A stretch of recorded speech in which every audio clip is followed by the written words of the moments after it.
Participate. So, good morning. My name is Marcus Phelps. I'm the chair of the Master Plan Advisory Committee. And I welcome everyone here in the auditorium and also those online who are joining us for this visioning session. For those in the room here, the bathrooms are behind me, behind the stage, so you can exit out the side doors. And there are two bathrooms back in that hallway. So I just want to bring that to your attention. I'm officially calling the meeting to order. This is a joint meeting of the Planning Board and the Master Plan Advisory Committee. Interestingly enough, the Advisory Committee was formed last fall, and we had our first meeting in November.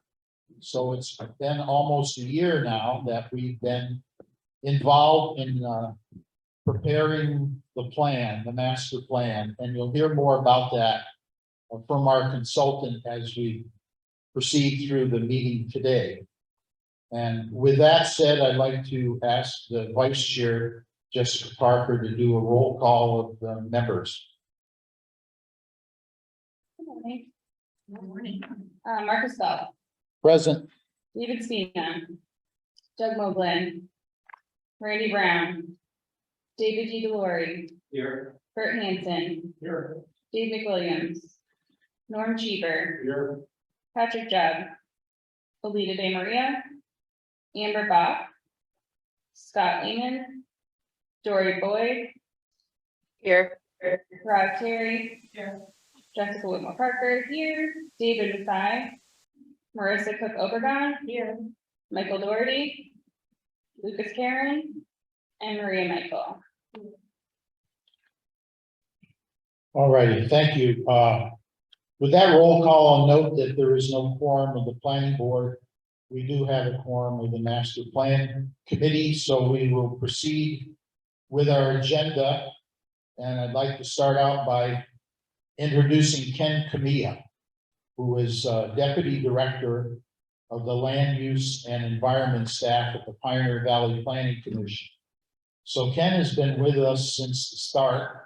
We have a contract with the Pioneer Valley Planning Commission for their staff to help us with preparation of the master plan.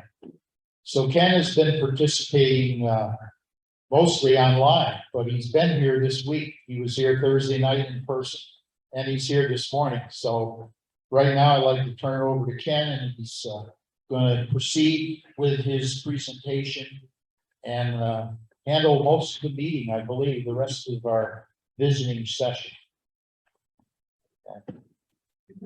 And he has two microphones in case he'll be broadcasting in stereo. Yes, thank you, Marcus.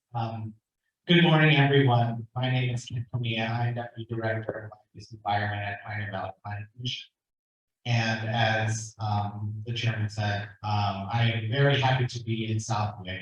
It's been lovely getting to learn more about the committee, the community, as I've been working with them for a while now. So I have a short presentation for this morning, but the real reason why we're here is to really hear from you. We have to break out this plan where there's some questions that are going to be asked of the residents and of the people that are involved here, as well as online, and that will help inform the master plan.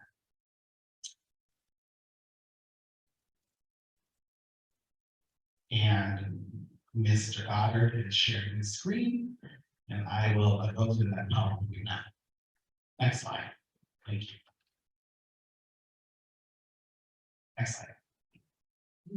So I like to usually start off the master plan process with a quote, and this is the one I use typically with regards to really putting into a couple of words what a process and how process oriented this particular plan is. Great things are not done by impulse, but by a series of small things brought together. Van Gogh, beautiful painting. With that said, it's very typical that sometimes residents, a group of residents may have strategies that are like, let's go with these strategies, but the conversation hasn't yet been to establish the baseline. So we start off with learning about the community, we start off learning about the census data, we do surveys, we do events like this to really understand where the community is at. And then we talk about recommendations. So it's meaningful to me because I really appreciate the process by which to learn from the community, do my own research, learn from the community, and then help the community establish a plan. Next slide, please.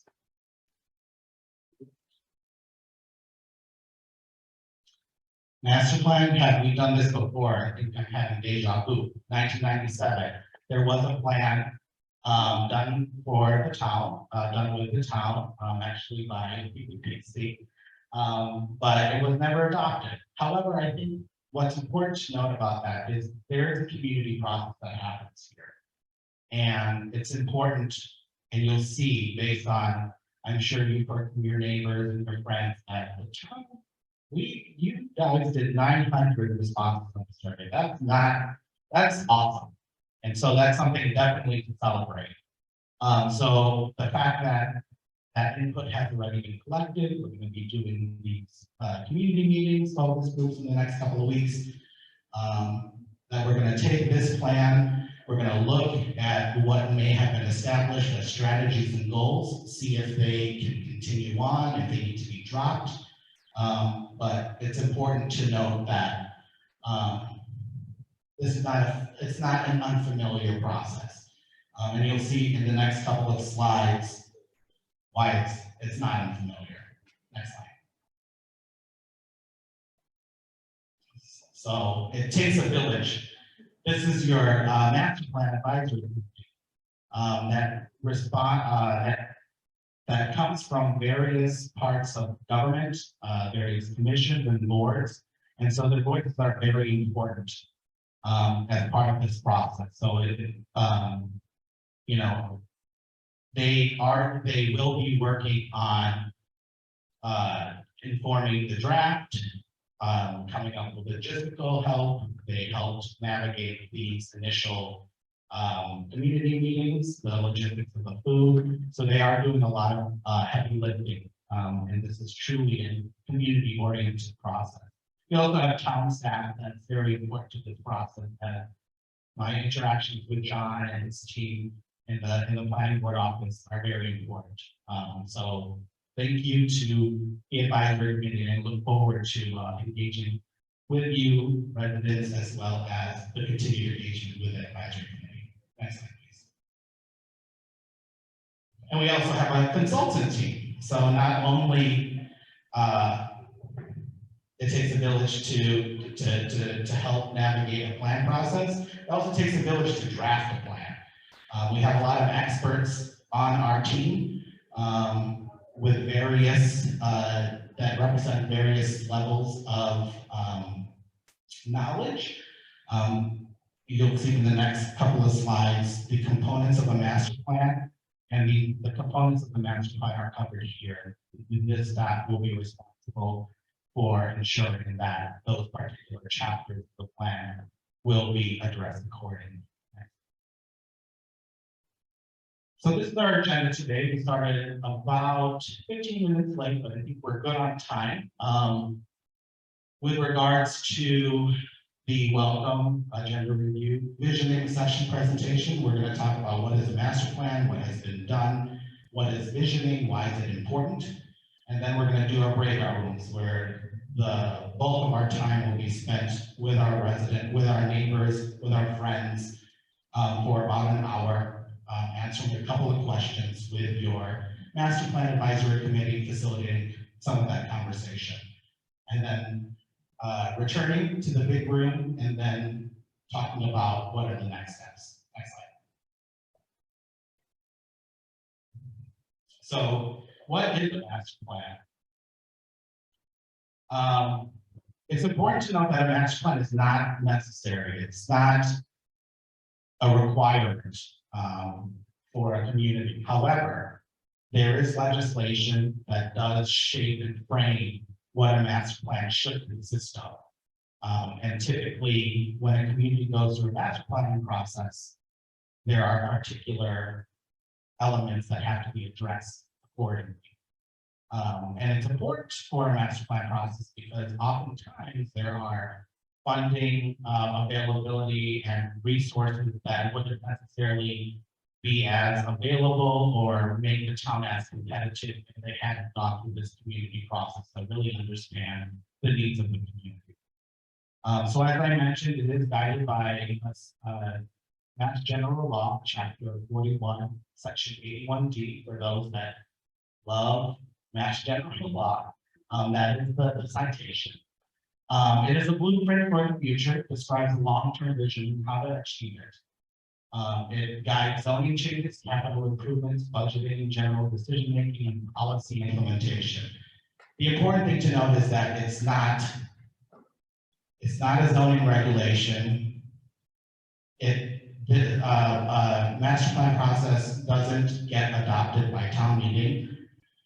It is a guidance document. It is something that when decisions are made will be referenced.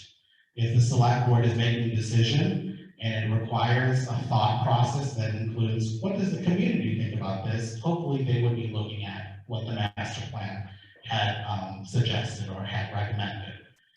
The master plan usually covers a time frame of 10 to 20 years. Southwick's is Southwick 2040, so we're celebrating a 20-year plan here.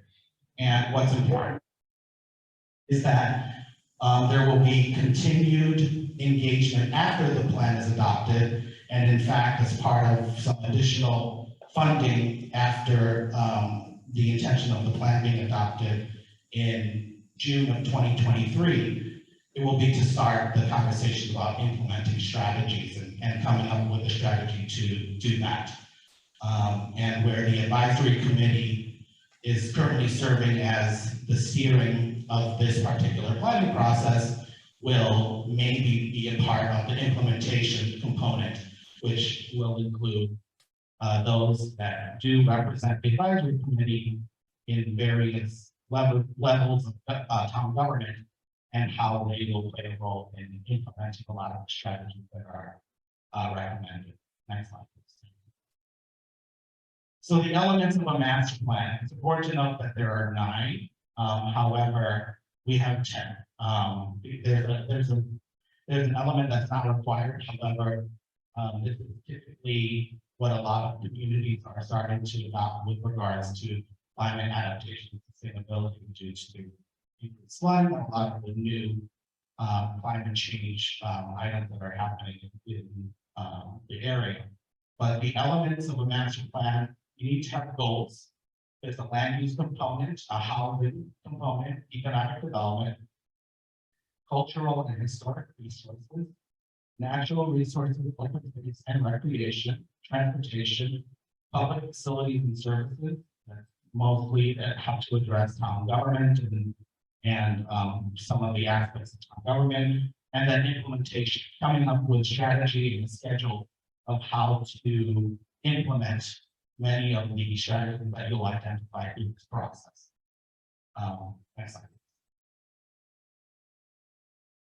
So the process will include, and as we are currently doing, I think you can see, reviewing existing conditions to identify issues, challenges, and needs. So that includes looking at previously adopted plans, looking at community processes that are ongoing, discussing with town staff and committees and the planning board about certain policies and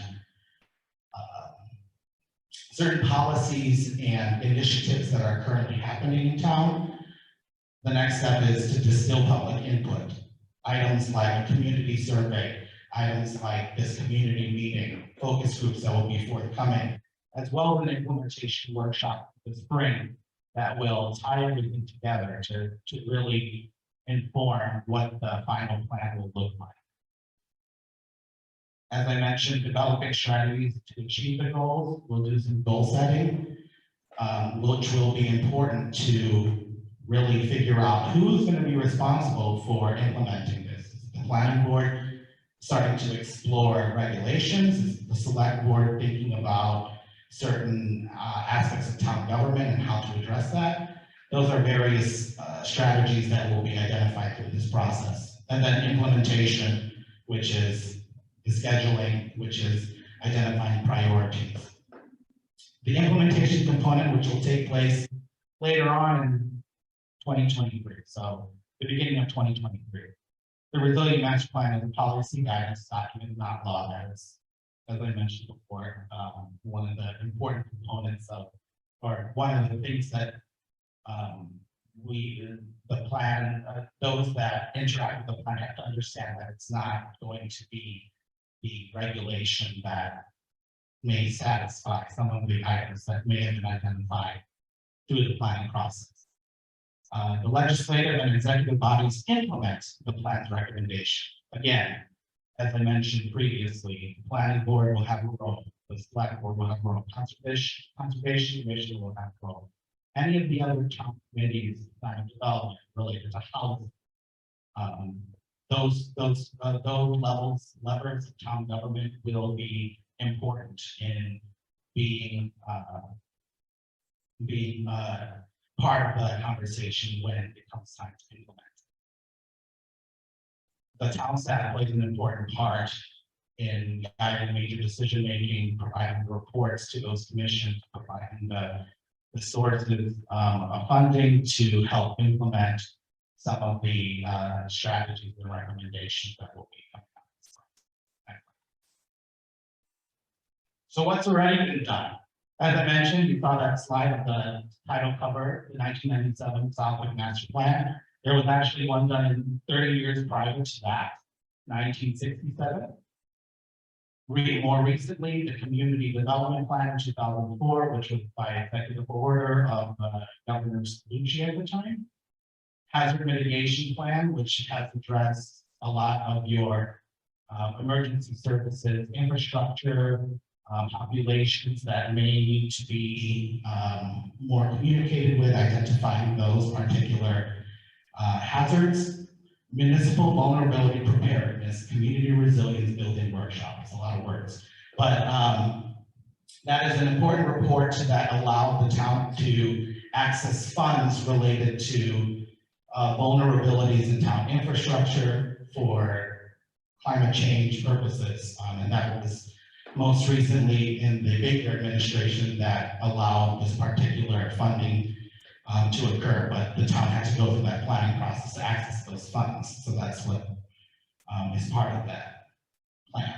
And then most recently, the Open Space and Recreation Plan, which addresses a lot of your conservation areas, the recreational facilities that you have, how to address for further maintenance, as well as maybe identifying additional parcels that could be useful for your recreation purposes. Next slide, please. Thank you. So why are we here for visioning? It's very important because it ties together what has been done and what needs to be done.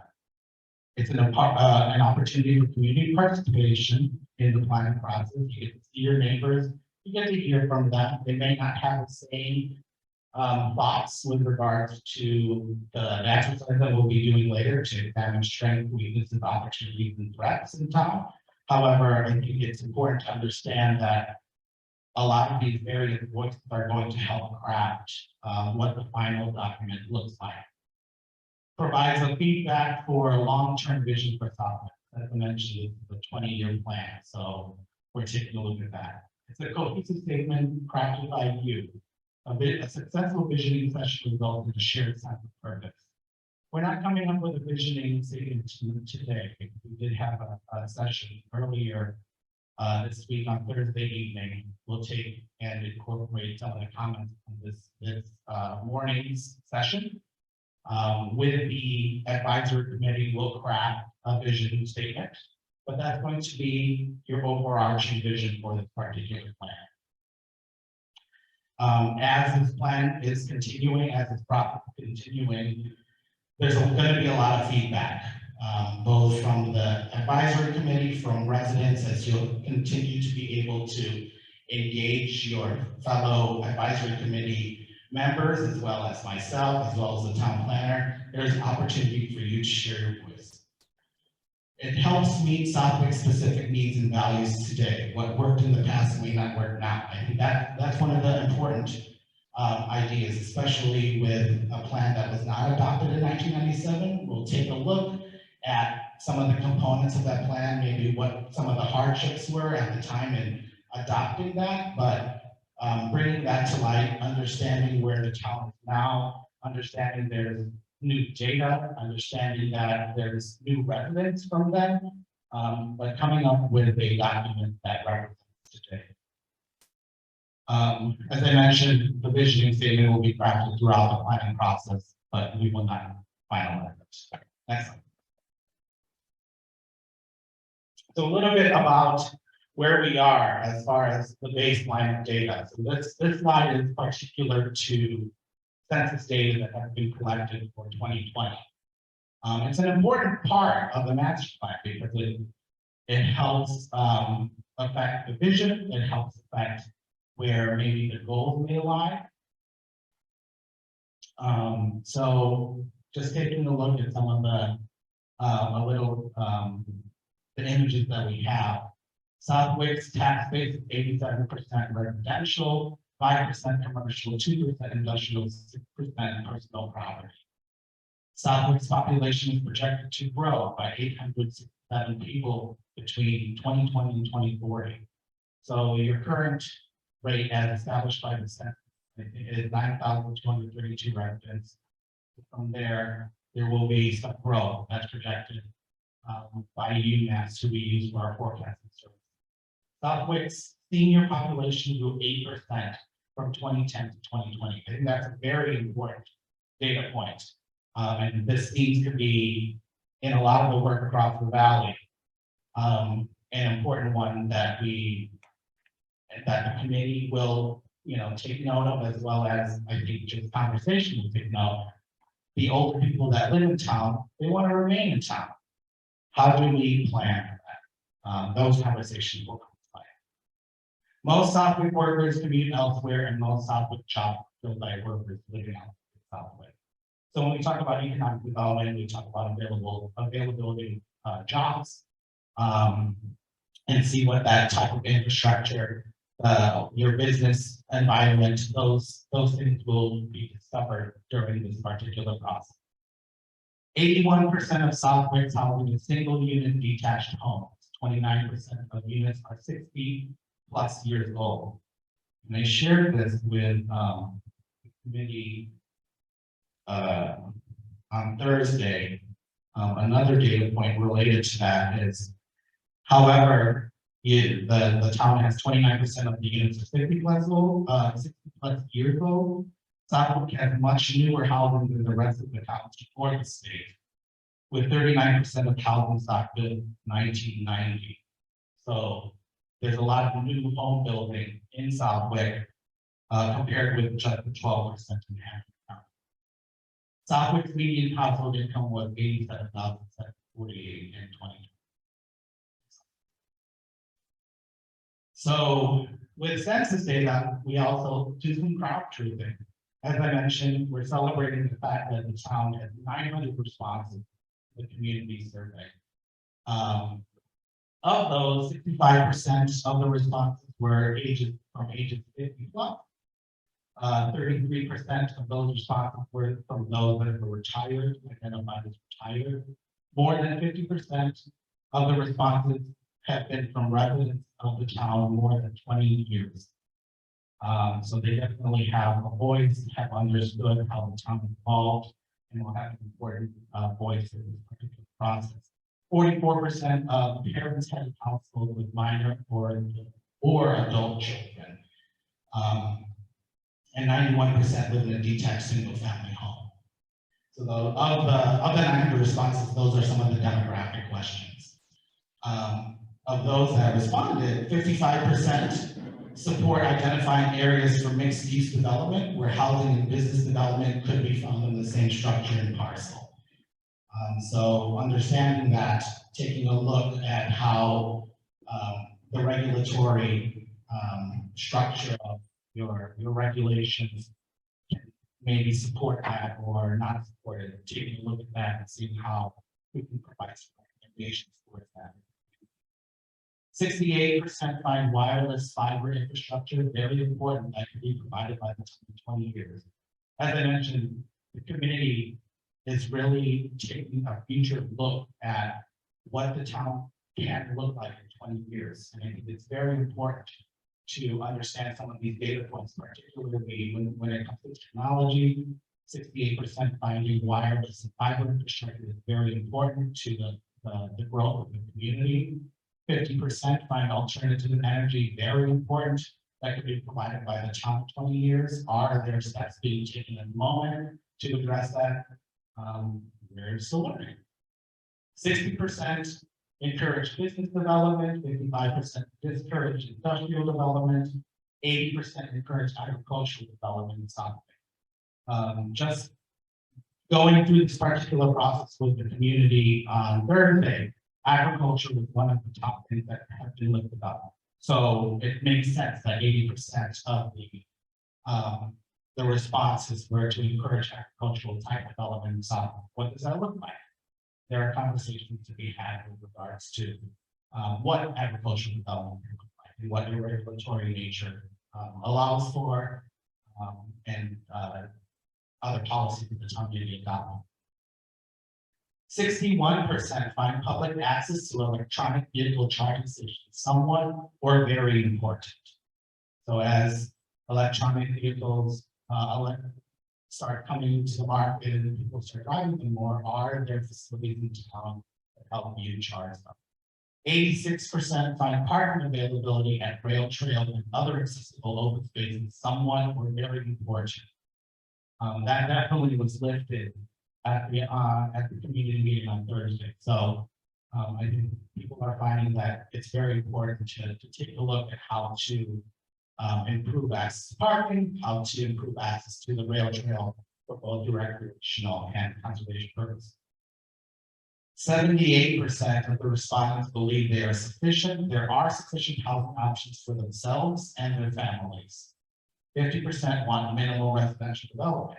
Knowing that, and knowing that there are other types of development that are out there to sustain the lifeblood of the community, those conversations will come forward. They'll come forward today. They'll come forward during the focus groups. So we'll continue to hear this. We'll continue to accept a lot of your various comments and suggestions. The advisory committee will parse through them. The advisory committee is currently parsing through a lot of the free responses that were part of the survey process. You guys were very vocal, so we're trying to incorporate as much as we can to ensure that those voices are being heard in this planning process.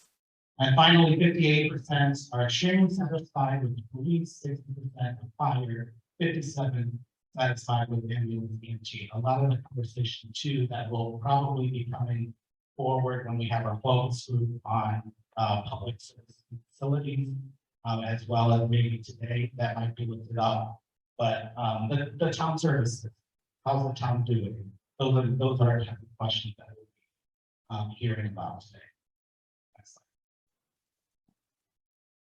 But now it's time for you to do the work. So we're going to start our SWOT exercise. As I mentioned, we have a contingency on, or we have a group on Zoom that will be broken up into a breakout room. We have some master plan advisory committee facilitators, and Mr. Goddard will also be part of that breakout group. But for those in person, we're going to be answering a couple of questions, as well as the people on Zoom. We're going to be answering a couple of questions. What are the town's strengths, weaknesses, opportunities, and threats? There are maps next to both of the flip charts. If there are components of geography that you want to address within the context of strengths, weaknesses, opportunities, and threats, this is an opportunity to do so. If you're finding an intersection and you think that, oh, that would look great with a certain type of development, or maybe mixed use work there. Maybe we need to expand a certain zoning district. What you have at the walls are a map of the town and the zoning.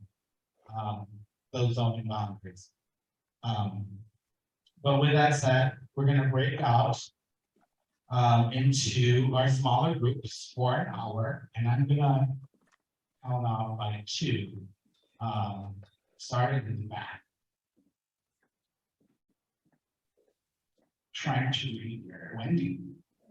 1, 2. Charlie.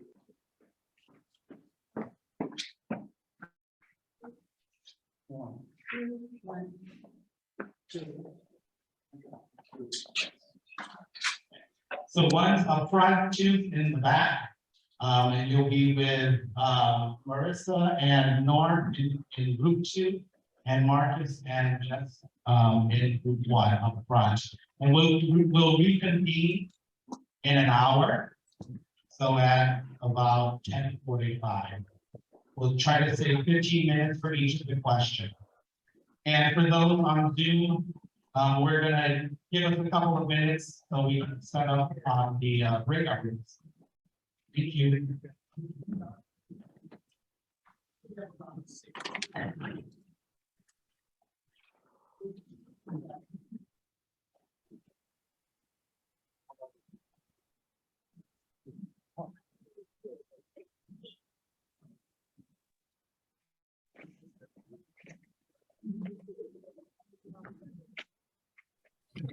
Oh, no.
It's a lot of great conversation, everyone. That's, group 2 finishes putting up their little dots. We'll reconvene in the large group and then the Zoom group will come back to the group. If everyone wants to come back in and we'll finish off the presentation.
Every breakout room as well as the Zoom rooms, conversation, and then another 2 minutes to end the morning.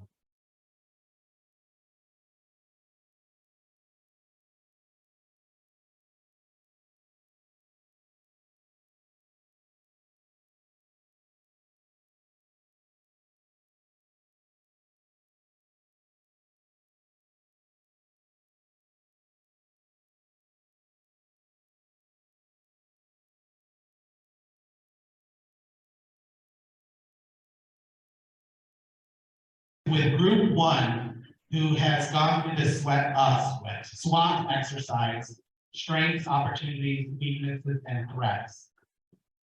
And taking a look at the top 5 for group 1, rural field, state community, land conservation, small community, and recreation opportunity. I think that is probably typical of a lot of the probably that peer group, but even so in the Thursday's meeting, a celebration of the small community rural feel of the town. And that is here. So that's definitely something that will, be considered and thought of when we start crafting this document to celebrate. As far as weaknesses, there are more than 5 because of a lot of times. No town comment in the center of the town, and cost of development versus number one time. Lack of fiber optics, lack of small business empty storefronts. Stuck with Comcast. I think that's a lot of similar feelings across the valley. No cohesive development, lack of infrastructure to support development. I think all of those also kind of interplay with each other. And that definitely is noted. And I think for the committee, as they continue to look at the survey, continue to look at findings from this, definitely some issues. Opportunities in town. More land protection funding. Lease town land back to farms. Retain independent farms. So definitely some overlap there.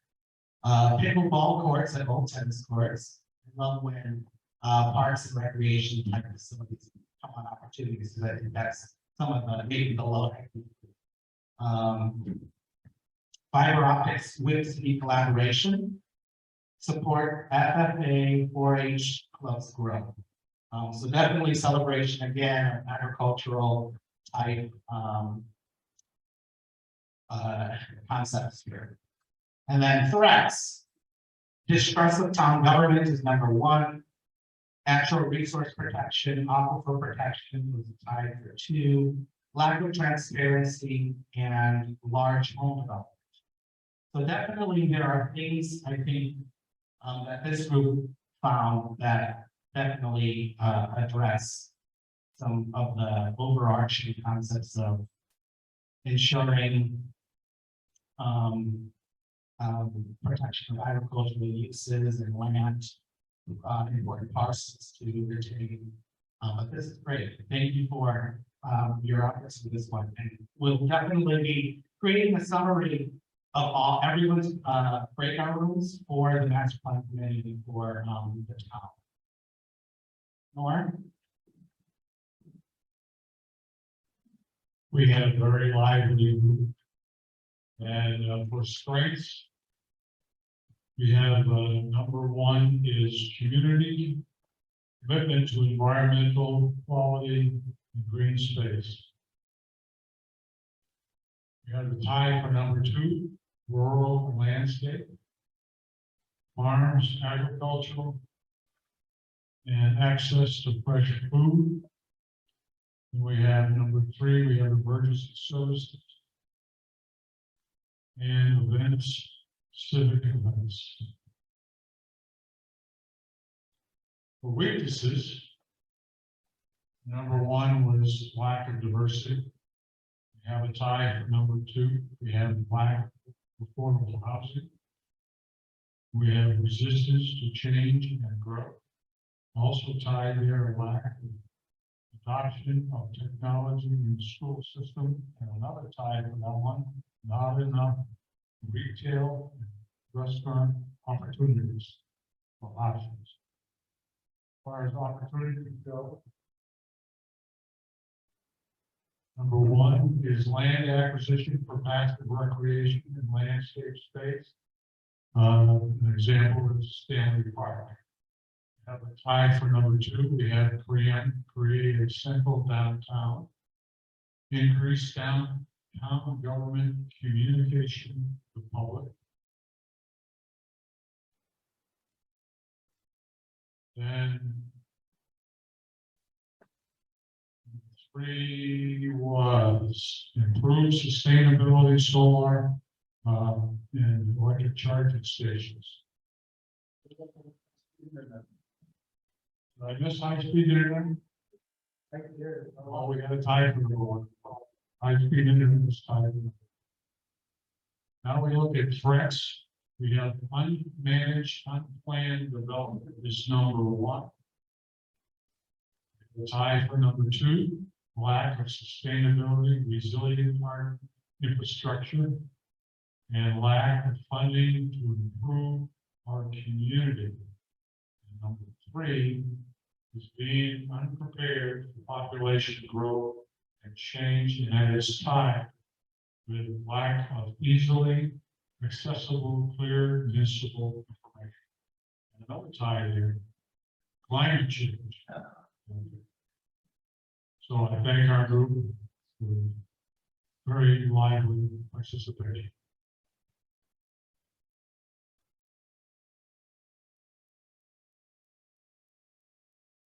So we're gonna turn it over to the Zoom room. Zoom room. John and I believe, Dory. Yep, so I'm also sharing the screen if anybody wants to see what we were doing. So for town strengths, we said recreational community encompassing all of the land, the rec center, the rail trail, and the lakes. We also said that the school campus, the buildings are recently updated. It's an attractive campus. The track is a great resource. And the charm of the town, although you'll see it repeat again farther down, but really focusing on the agricultural history and the historical society's work. For the top weaknesses, we said the town appeal and charm are slipping away from even 6 to 10 years ago. And we gave some examples with neon lights and not capitalizing on the town's charm enough, traffic not walkable. There's the recreation element, although it is one of our strengths, it's not getting enough support and upkeep. And they were very careful to say the people who do it are great, it just needs more funding and more resources. And affordability for older or fixed income residents. We talked a little bit about tax rates being the same and just limited opportunities for multi-generational living. In the opportunities, we sort of rolled it all up into one, that the biggest opportunity was getting a handle on the center of town, having a planned vision for its appeal, how commercialized it should be or not. The traffic and walkability need to be planned and controlled, and how attractive we make it for visitors from out of town so that they stop here instead of being a pass-through town. And then there's a whole lot of examples that we'll send over for everyone. And then the biggest threat is that we are not taking care of the center of town. So the opposite of everything we said above in the opportunities. If we don't capitalize on improving the center of town, that is the biggest threat. Thank you, Dorian. Thank you. Zoom room. That's great.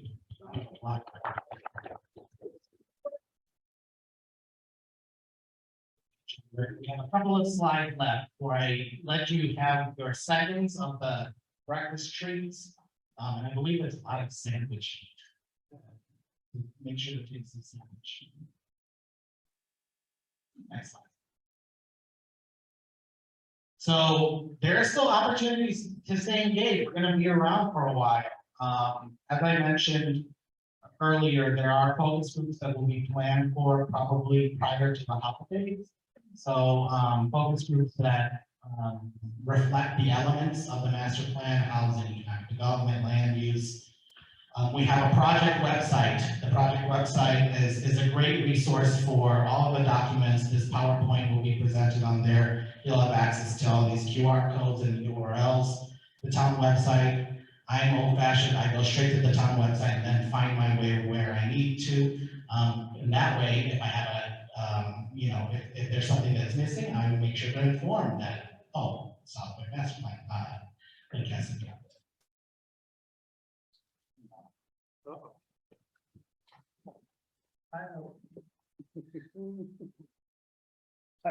Yeah. And then finally, we have a Padlet. I just want to quickly share my screen. This is an opportunity for John. If you allow me. Sorry for Thank you. If there's still some engagement that you'd like to do to answer some of these similar questions, that you did this afternoon or this morning. If you click that link or do the QR code, there's this interactive website where if you press the plus sign, you'll be able to add comments. You also have the ability to upvote. So similar to the social media where you put hearts next to things you like, that's where you're also going to put hearts next to things you like. Someone had already mentioned it previously. So that's going to be a tool that's there for you to also continue to engage with everyone and with the committee. And we'll be providing a summary report of that probably prior to the holidays, closing that up. And having some conversations around that, as well as everything that we've collected these past 2 years. Yeah, when you say before the holidays, are you talking Thanksgiving or Christmas? Christmas, the December holidays. And last slide, maybe 2 last slide.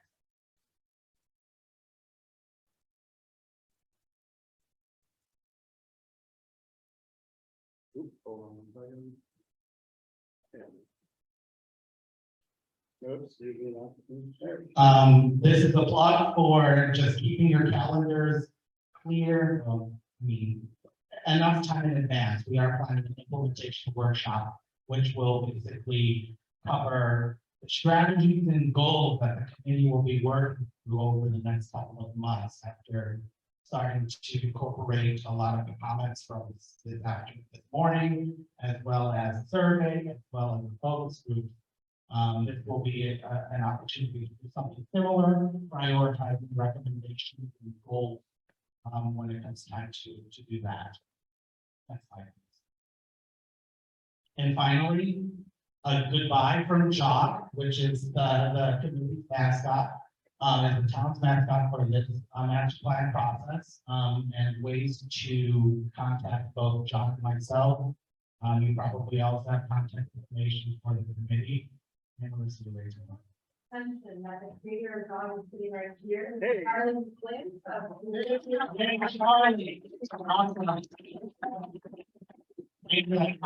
That's important. We want to celebrate that. Because this is the town document. It's going to be a town process, town-led process. So that's very important to remember. I just want to thank you for your participation today.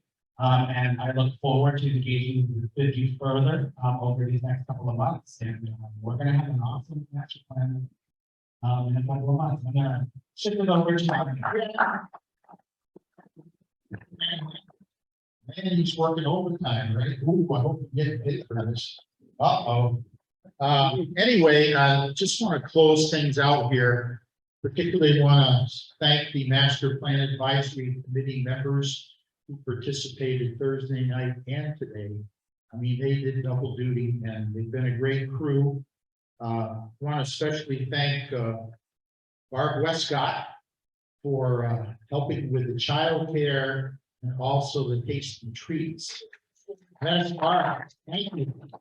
And in recognition of that, Barb, please come up afterwards and you get a job t-shirt to have. You can pick out your size. I'm not going to embarrass you about what size you need. Also want to thank Megan Lightcap and John Goddard for being the staff people here that make it all happen. And it's a great thing to do. Let's see. All right, we have a few more t-shirts to give away. So, little criteria here. Who's the youngest attendee in the audience? Youngest attendee. You're going to get a t-shirt. You probably already have a t-shirt. Well, we'll give you one and you can give it to a friend or whatever. So come up afterwards, grab a medium. We have lots of medium t-shirts. All right. On the others are the under end of the spectrum. Who is the oldest person participating? Now let's do 70 plus. Raise hand. 70 plus. 75 plus. All right, so Jim, you come up afterwards and you get it to the sheriff. You can get inside, if you have grandchildren, you want to give it to them, that's fine. Don't forget online. Yeah, Linda, Linda, can unmute Linda.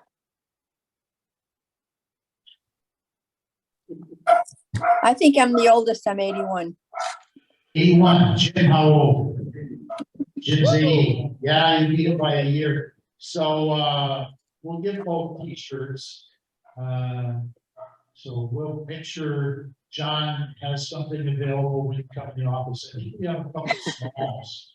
So that would fit, right? Anyway, next one, the longest continuous resident. Who has been a resident of Southwick for more than 30 years? 40 years. 50 years. I can't see your name. Andy? All right, come up afterwards. I think you're the longest continuous resident. Yes? You're a dog barking. Andy. And now the last but not least, the newest resident. Who's a new arrival in Southwick? 5 years, come within 5 years. 10 years. Maybe somebody that was born in Southwick. Oh, pardon? 8 years. 8. I think Gail's got it. Yeah, you got it. So after, please come up and get a t-shirt too. With that, I think we are finished for the day.